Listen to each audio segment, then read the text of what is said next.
Um bom dia a todos vocês, queridos irmãos.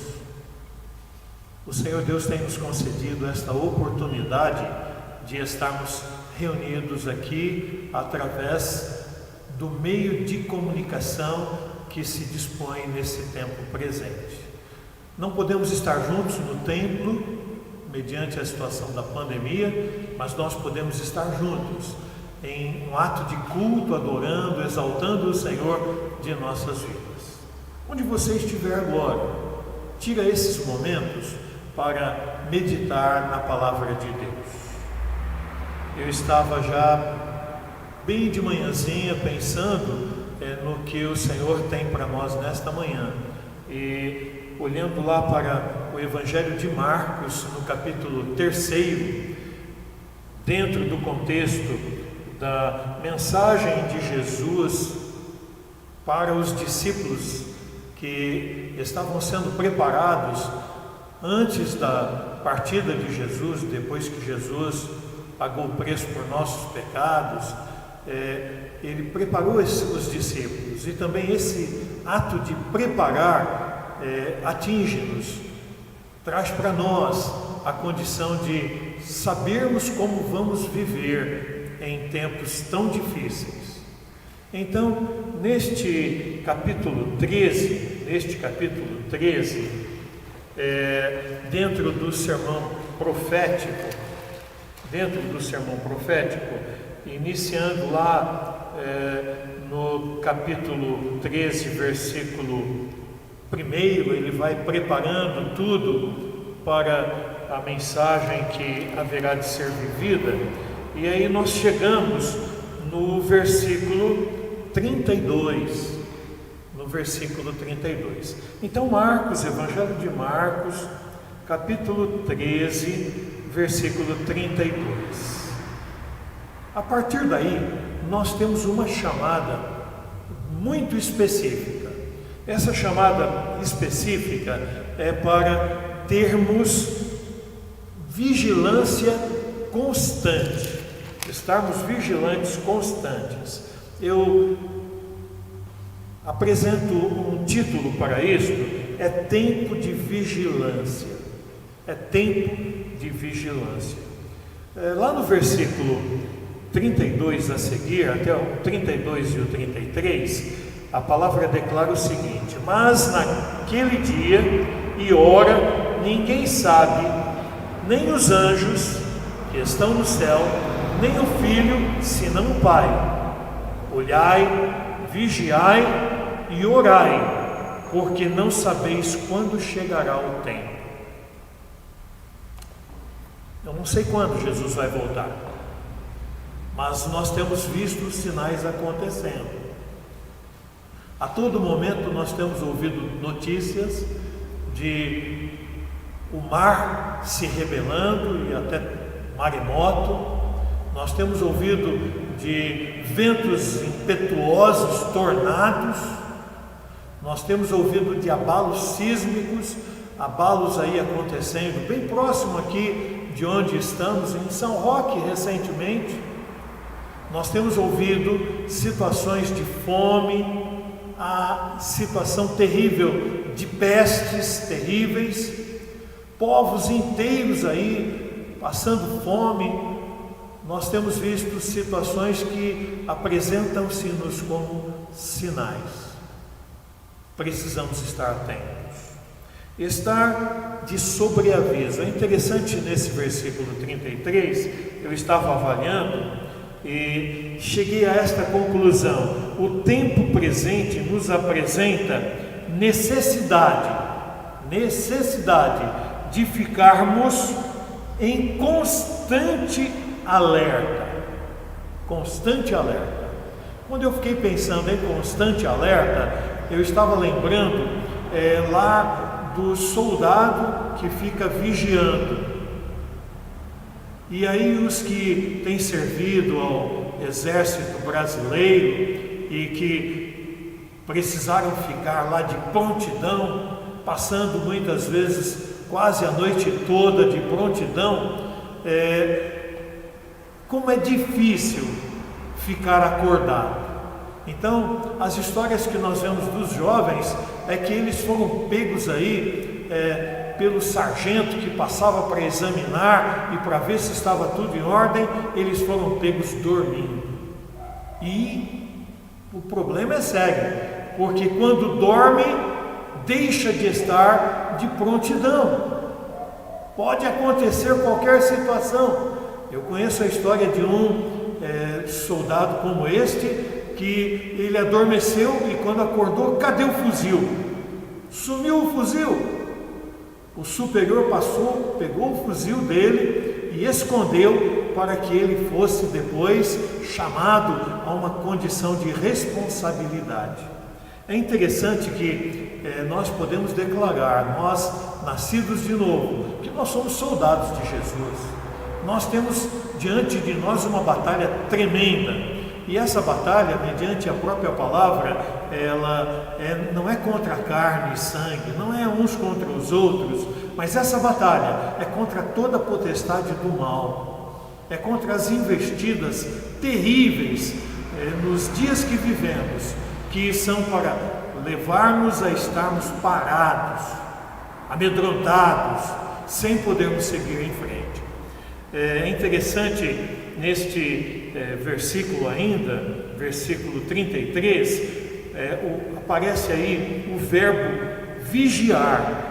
E esse verbo vigiar no contexto significa manter-se acordado, estar acordado. Bem, é claro, eu ainda esta noite dormi bem, precisava descansar.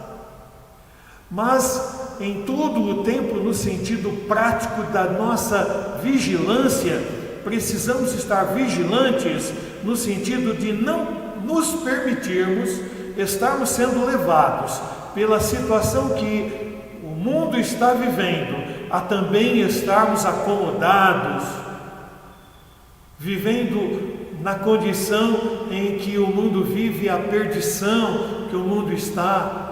Nós precisamos estar atentos para que não venhamos a estar cochilando quanto às responsabilidades espirituais que nós temos. Quando eu chego no versículo 35, vigiai, pois, porque não sabeis quando virá o Senhor da casa, se à tarde, se à meia-noite, se ao cantar do galo, se pela manhã. O texto é maravilhoso nesse aspecto, e então eu preciso estar vigilante o tempo todo o tempo. E quando eu termino o dia e vou descansar, eu preciso estar me entregando na mão do Senhor. E quando eu acordar de manhã vigilante, eu preciso estar suplicante ao Senhor pelo dia que vamos vivendo. Continuamente, de prontidão, é essa palavra vigilante, continuamente de prontidão constante, sem estarmos olhando para uma coisa e para outra e deixarmos escorregar nas provações e nas tentações que advêm contra nós. É interessante, ao chegarmos no versículo 36, encontramos uma outra chamada interessante: para que vindo de improviso não vos ache dormindo. Eu não quero participar do sofrimento que aquele colega soldado sofreu quando perdeu o fuzil dele. Deve ter sido triste, hein? Deve ter sido horrível. Já pensaram? Ele lá, vigilante, de prontidão ali no quartel, e ele dorme, e passa um superior dele, pega o fuzil e esconde o fuzil. Eu não sei quando o Senhor da Seara, o Senhor Jesus, vai voltar, mas uma coisa eu sei: eu preciso estar de prontidão, senão eu vou estar no caminho sendo tomado de surpresa, e então eu ficarei muito triste e envergonhado por causa das situações, por estar adormecido, acomodado, despreocupado, em que eu posso ser envolvido. Ao estarmos de prontidão, estaremos prontos para qualquer sinal que se apresenta, estaremos prontos para as dificuldades que se apresentam. Estaremos de uma maneira firme, fortes, para enfrentarmos no dia a dia o que aparecer, porque o Senhor estará operante através de nós. É interessante observarmos, nós não sabemos quando ocorrerá a volta de Jesus, e nós precisamos desta forma, de manhã, ao meio-dia, à tarde, à noite, estarmos de prontidão, tempo todo tempo.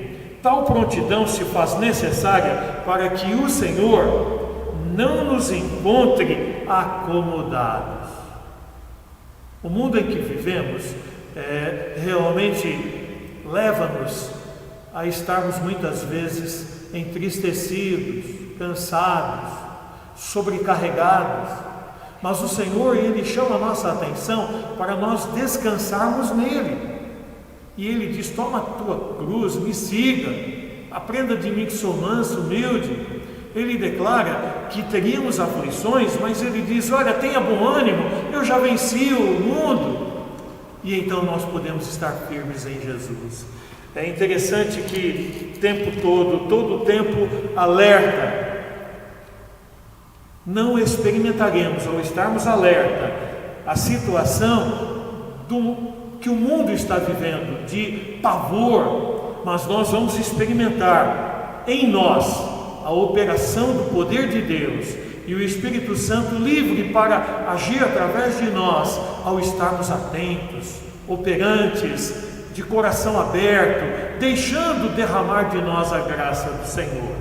Quando olhamos lá para o versículo 28 e 29 anterior: aprendei, pois, a parábola da figueira, quando já o seu ramo se torna tenro e brotam folhas, bem sabeis que já está próximo o verão.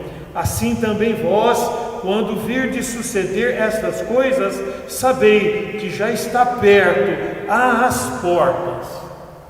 Temos visto tantos sinais, nós temos visto situações contundentes que mostram o cumprir-se das profecias, e as profecias vão sendo cumpridas, e se nós não estivermos atentos ao que está acontecendo, seremos tomados de surpresa e acabaremos envolvidos com situações que nos levarão a estarmos entristecidos, envergonhados, paralisados, e não poderemos ser usados na manifestação do poder do Espírito, porque se estivermos acomodados em nossa própria condição de fraqueza, entristecidos, acabrunhados, caídos, como poderá o Espírito Santo estar nos agindo? Precisamos estar então precavidos o tempo todo, precisamos estar de sobreaviso para qualquer situação que se apresente, precisamos estar firmados, seguros no poder de Deus que se manifesta em nós. Queridos,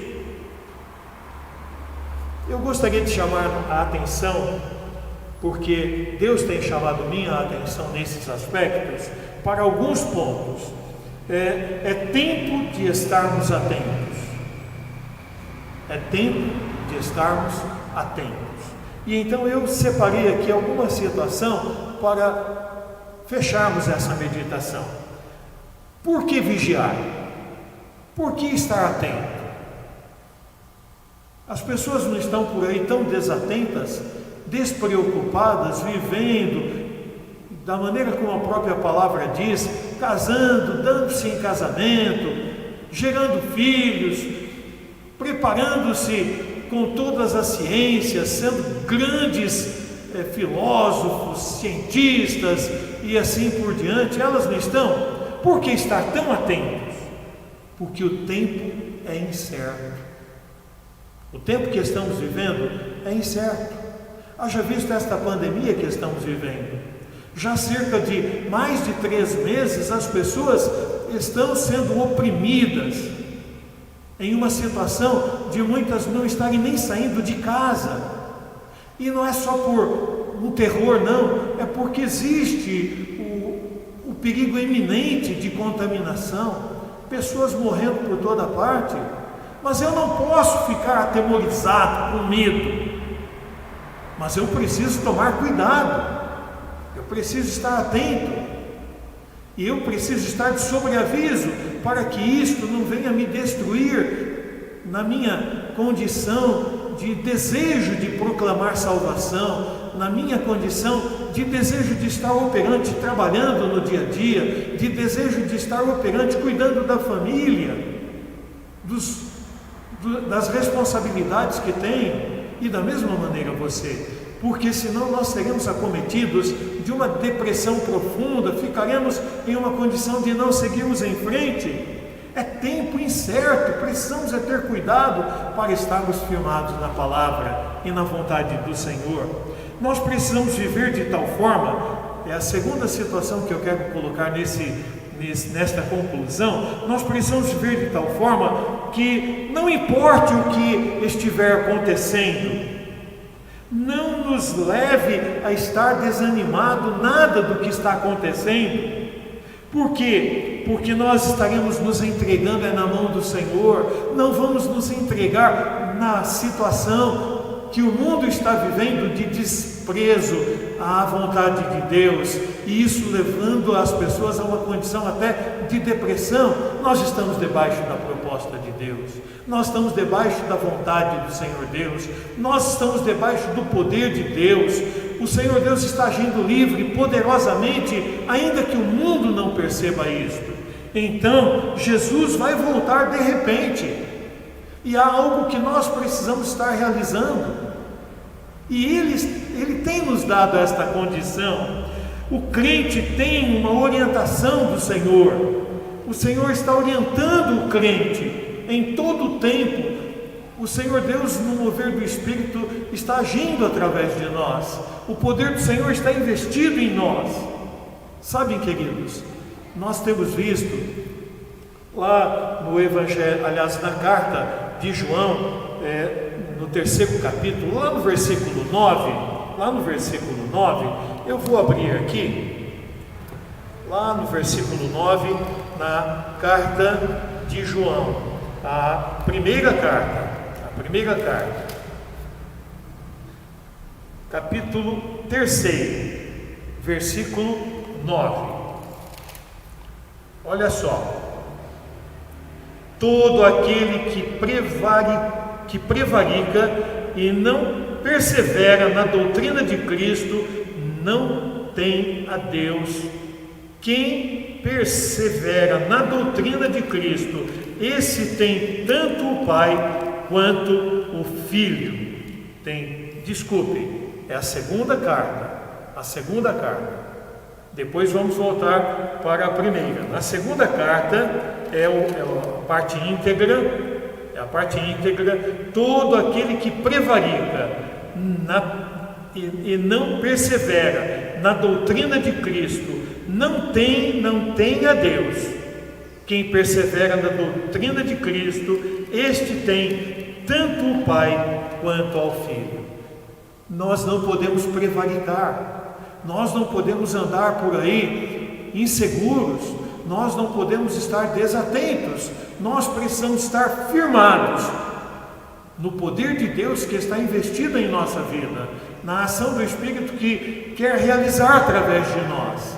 E então, aí sim, agora vem na primeira carta, agora sim, capítulo 3, e é o versículo 8 e 9.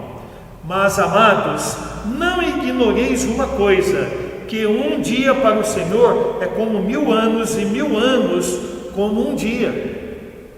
O tempo presente para nós parece longo, difícil, mas Jesus, Senhor absoluto, é Senhor do tempo. Para Ele esse tempo é nada, e Ele em breve estará voltando. E o versículo 9, Ele declara, é uma promessa: o Senhor não retarda a sua promessa, ainda que alguns a tenham por tardia, mas é longânimo para convosco, não querendo que alguns se percam, senão que todos venham a arrepender-se. A mensagem será proclamada por quem? É por cada um de nós. A nós foi dado esta condição de proclamarmos. E é interessante que nós vemos que somos aqueles que são portadores da semente de salvação. Da semente de salvação. É interessante, essa semente de salvação está em nós. Nós fomos regenerados. E regenerados pelo poder salvífico, mediante o sacrifício feito pelo Senhor Jesus em nós, no mover do Espírito. E o Espírito Santo, o Espírito de vida, ele age através de nós. E então nós temos esta semente que é a palavra de salvação em nós. Nós temos então essa condição da palavra regeneradora, investida em nós e através de nós, e nós vivemos no poder do Espírito Santo que está implantado em nós. E então, amados, essa semente salvífica que atingiu-nos e que é o poder de Deus que realmente é disseminado através de nós agora, evangelho de salvação, que tem a única maravilhosa graça extraordinária, sem igual, disseminada e proclamada, e que faz agir em nós uma semente salvífica que tem domínio todo e pleno sobre o pecado, sobre a condenação do pecado, que cancela a condição de perdição causada pelo pecado, ao estarmos atentos, tempo todo o tempo, ao não estarmos nos acomodando na condição do mundo, ao permitirmos o derramar da graça de Deus através de nós para o contexto que estamos vivendo, ao sermos então disseminador desta semente, desta palavra, ao estarmos de prontidão o tempo todo como proclamadores de salvação, a graça de Deus em nossa vida fará diferença também na vida das pessoas que estão ao nosso redor. Tenha cuidado para que em tempo terrível que estamos vivendo, você não seja acometido de acomodação mediante pavor das coisas que estão acontecendo. Mas lembra, o Senhor Deus nos concede no derramar da graça que sejamos mais que vitoriosos no derramar da graça dele. Através de nós, ele quer agir. Viva desta maneira vitoriosa, para a honra e glória do Senhor de nossas vidas. Eu só quero lembrar ainda, ao encerrarmos, no hino 449 do cantor cristão, a segunda estrofe. Eu vou procurar cantar aqui para que os irmãos lembrem dessa mensagem. Oh, nada de desculpas, obreiros de Jesus, eis o inimigo afoito, quer derrubar a cruz. Jesus, porém, garante vencê-lo ao seu poder e firmes persistirmos na senda do dever. Ó crentes, proclamai a salvação, o mundo libertai da escravidão. Crentes, proclamai de Jesus a cruz, a graça, amor e seu perdão. Ó crente, sem cessar apregoai o seu amor sem par, anunciai com zelo e com ardor até raiar o alvor, por Cristo reino seu lutai. Esse hino é maravilhoso, é uma declaração de uma realidade que precisamos viver. Na última estrofe eu vou ler A luta, pois, ó crentes, por Cristo Redentor, seu estandarte erguendo, do eterno imenso amor, as trevas combatendo, o vício, a corrupção, pregando as boas novas de luz e salvação. Se estivermos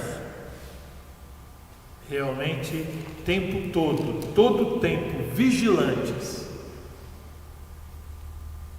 no poder da ação do Senhor, a glória do Senhor vai se manifestar através de nós. Que Deus nos conceda essa graça, para a honra e glória dele, em nome de Jesus. Amém.